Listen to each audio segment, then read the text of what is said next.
Hello friends and welcome to commerce world.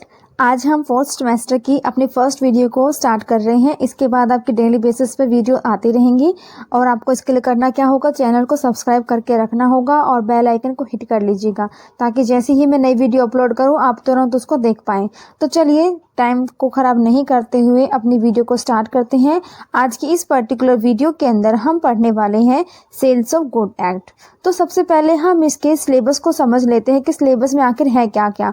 पहली बात तो ये एक यूनिट पूरी की पूरी है, एक पूरी यूनिट बनाती है हमारा सेल्स ऑफ गुड एक्ट को। तो इसके अंदर हमें क्या क्या पढ़ना होगा। Formation of contract of sale, मतलब कॉन्ट्रैक्ट ऑफ सेल किस तरह से बनता है, फॉर्म कैसे होता है वो। उसके बाद गुड्स कितनी तरह की होती है, उसकी क्लासिफिकेशन क्या रहती है। प्राइस की प्राइस क्या रहेंगे, सेल्स जो हम गुड्स को सेल कर रहे हैं उसके क्या प्राइस रहेगा, कंडीशन क्या रहेगी, वारंटी क्या रहेगी। उसके बाद जब हम अगर अपनी सेल को क्रेडिट पे अगर सेल कर लेते हैं तो उसके बाद में नोविगेशन इंस्ट्रूमेंट बनते हैं, तो वो कौन कौन से टाइप के होते हैं। और हमारी जो प्रॉपर्टी होती है, क्या प्रॉपर्टी सेल करते हैं तो क्या वो सेल्स एक्ट के अंडर आती है या नहीं आती है, उसके बारे में हम डीपली स्टडी करेंगे। साथ में हम ये भी स्टडी करेंगे कि अनपेड सेलर क्या होता है और उसके राइट्स क्या होते हैं, क्योंकि जो अनपेड सेलर है और उसके राइट है ये मोस्ट इंपॉर्टेंट क्वेश्चन है आपका। लास्ट वीडियो में मैंने आपको बताया भी होगा, है ना। तो ये हमारा मोस्ट इंपॉर्टेंट चैप्टर है, इसके लिए अलग से एक वीडियो हम बनाएंगे। ओके, नेक्स्ट है सेल ऑफ ऑप्शन कैसे होता है, हायर परचेस एग्रीमेंट कैसे होता है, ठीक है। तो हम इसके बारे में डिटेल में समझेंगे आज के इस पर्टिकुलर वीडियो के अंदर। सेल्स ऑफ गुड एक्ट 1930 को हम स्टार्ट करते हैं। एज कि मेरे पास स्टडी मटेरियल है नहीं, मेरे पास बुक है, मैं बुक से आपके लिए क्वेश्चन मेक करती हूँ, टाइपिंग करती हूँ, उसके बाद मैं वीडियोस बनाती हूँ। लेकिन क्योंकि मेरे पास टाइम की थोड़ा शॉर्टेज रहती है, इसीलिए मैंने एक सोल्यूशन निकाला है कि इग्नू की बुक्स जो होती हैं वो फ्री ऑफ कॉस्ट मिल जाती है हमें, है ना। तो मैंने उनको डाउनलोड किया है और वहीं से ही मैं आपको आज स्टडी कराने वाली हूँ, क्योंकि ऑलमोस्ट सिलेबस सेम ही रहता है।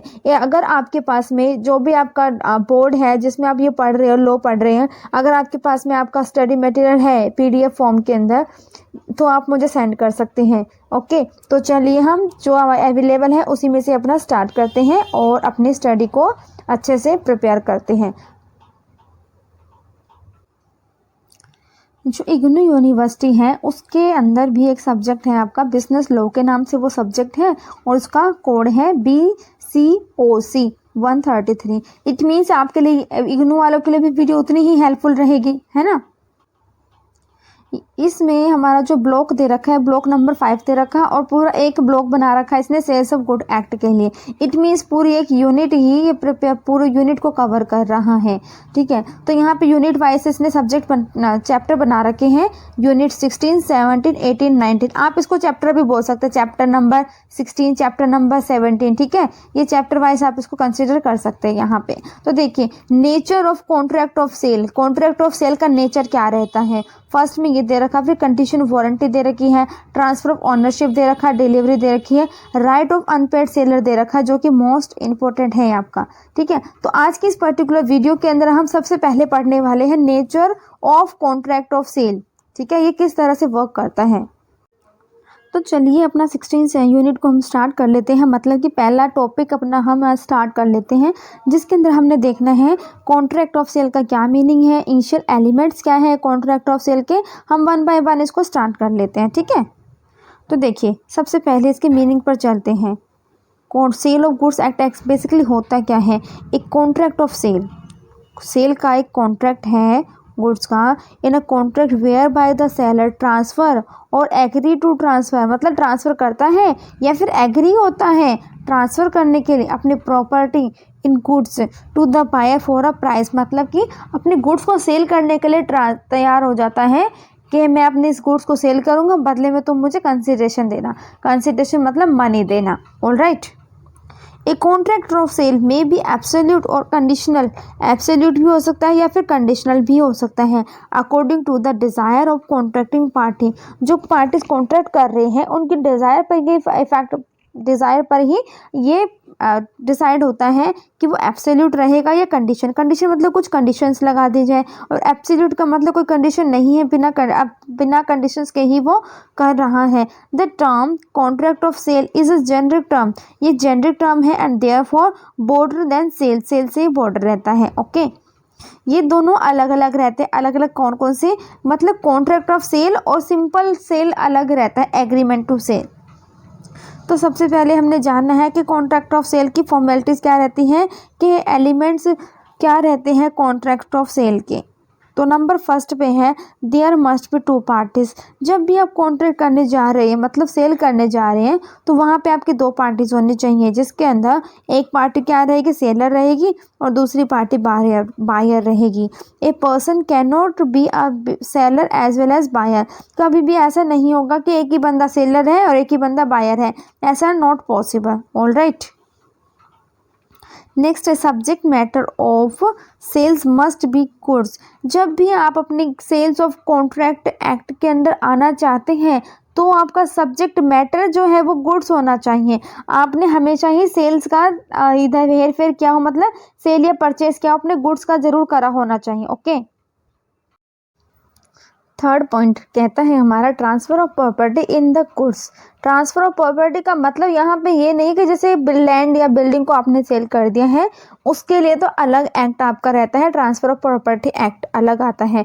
यहाँ पर हम बात कर रहे हैं जैसे कि आपने फर्नीचर को सेल कर दिया, ठीक है, या फिर गुड्स को सेल कर रहा, स्टॉक आप सेल कर रहे हो, रॉ मटेरियल का, इस तरह का, मतलब कि वो सब चीज़ें जो मूवेबल रहती है, जो एक जगह से दूसरी जगह पे मूव हो सकती हैं, उन गुड्स को जब आप सेल करते हैं तो वो आते हैं आपका ट्रांसफ़र ऑफ प्रॉपर्टी के, वो आता है आपका सेल्स ऑफ गुड्स एक्ट के अंदर। ठीक है। नेक्स्ट है कंसिडरेशन एज प्राइस। जब भी आप सेल या परचेज कर रहे होते हैं, सेल या परचेज आप कर रहे होते हैं, तो देयर मस्ट बी प्राइस। बीच में प्राइस होना चाहिए, या मैं कहूँ तो कंसिडरेशन होना चाहिए, बदले में कुछ ना कुछ जरूर मिलना चाहिए आपको। ओके। नेक्स्ट पॉइंट है आपका, इसमें इतने ही पॉइंट गिवन हैं आपके, ठीक है, तो ऑलमोस्ट यही पॉइंट रहते हैं, कुछ ज़्यादा पॉइंट रहते भी नहीं है। तो आपको जब आपको एग्जाम में लिखना होगा ना initials of a valid contract of sales, तो आप इसको या तो पैराग्राफ फॉर्म में लिख सकते हैं, या फिर 4 पॉइंट्स बना के थोड़ा थोड़ा सा उसके अंदर डिफाइन कर सकते हैं। और एग्जाम में इतना बिल्कुल भी जरूर नहीं रहता कि आप इतना बड़ा बड़ा लिखें, आप जस्ट 2 या 3 लाइनें लिखोगे, that will be more than sufficient. Okay. तो ये आपके इनिशियल एलिमेंट्स थे। यहाँ पे कुछ आपके पॉइंट दे रखे हैं, ये आपके 2 मार्क्स में इजीली आ सकते हैं।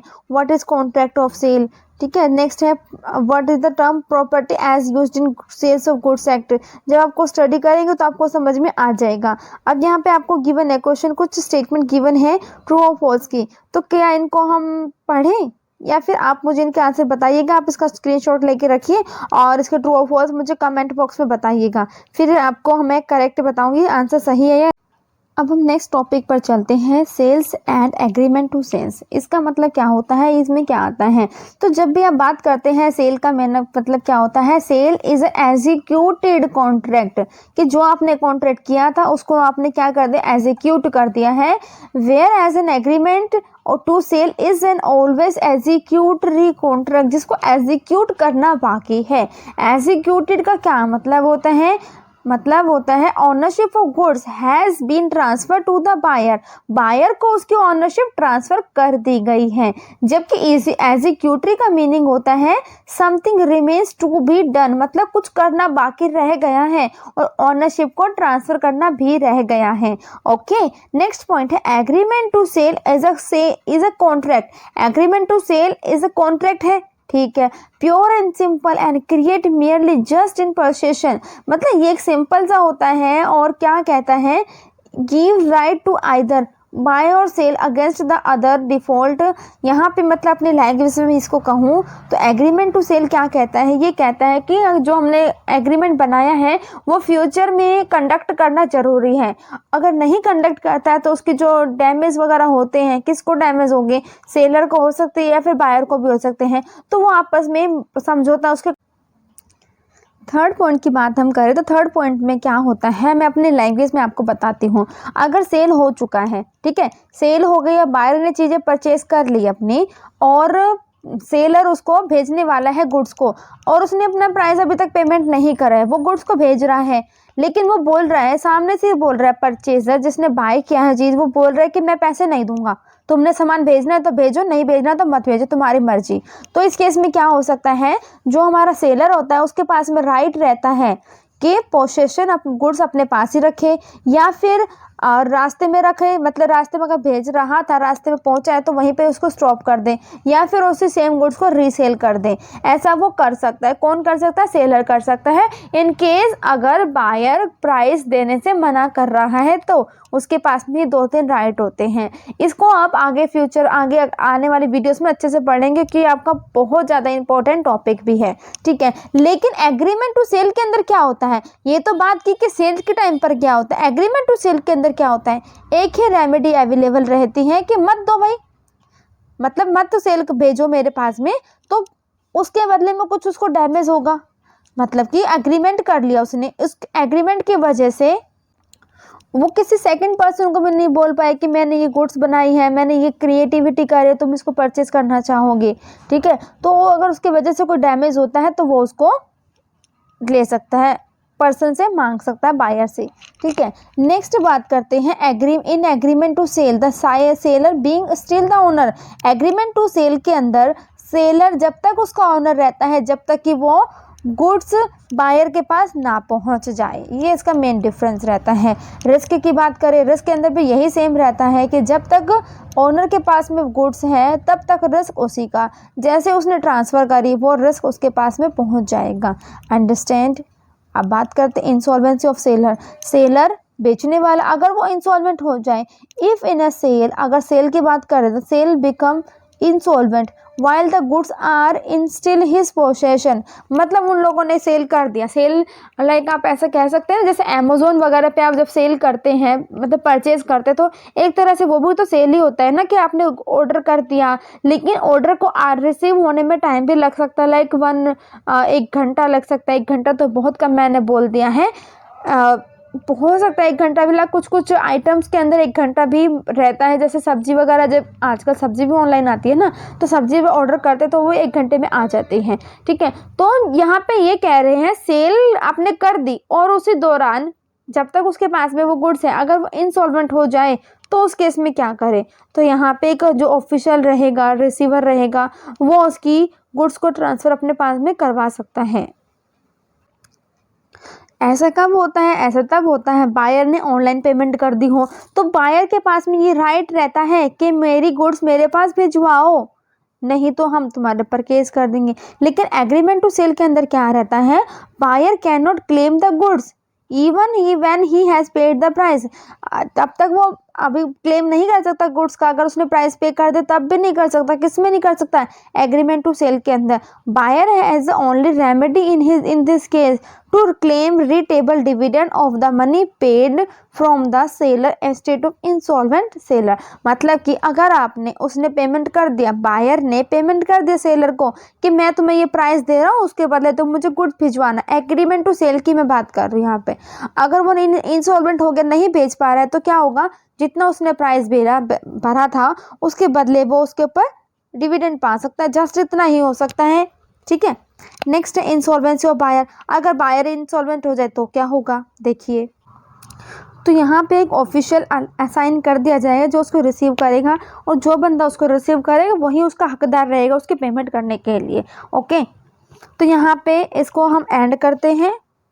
ये हमारा टॉपिक कंप्लीट हो गया। एग्रीमेंट टू सेल क्या होता है, सेल क्या होता है। आपकी बुक्स में ये आपको ये मिल जाएगा टॉपिक, और इसको आप प्रिपेयर कर लीजिएगा, क्योंकि एग्ज़ाम में ये 4 मार्क्स में तो कर नहीं आता है आपका। 18 मार्क्स का क्वेश्चन अगर आ रहा है तो यहाँ पे 2 पार्ट में होकर आएगा ये, फिर ए पार्ट और बी पार्ट। तो आपसे एक पार्ट में पूछ लिया जा सकता है कि sales and agreement to sales के बीच में डिफरेंस लिखिए, ठीक है। समझ में आ गया क्वेश्चन? तो चलिए नेक्स्ट वीडियो में मिलते हैं, क्योंकि ये वीडियो ज़्यादा लंबी हो जाएगी आई थिंक, अगर मैं और इसके अंदर बताने बैठी तो अभी, ठीक है। नेक्स्ट वीडियो में इसके बारे में पढ़ेंगे अच्छे से, ठीक है। नेक्स्ट में हम पढ़ते हैं, देखते हैं क्या पढ़ते हैं, टाइप ऑफ गुड्स पढ़ते हैं या फिर कौन सा टॉपिक इसी के अंदर ही हम पढ़ते हैं, ठीक है। तो मिलते हैं नेक्स्ट वीडियो में, और चैनल को सब्सक्राइब करके ज़रूर रख लीजिएगा, ताकि जैसे ही मैं नई वीडियो अपलोड करूँ आप उसको तुरंत देख पाएँ। और वीडियो को ज़्यादा से ज़्यादा शेयर ज़रूर कीजिएगा। Bye bye friends.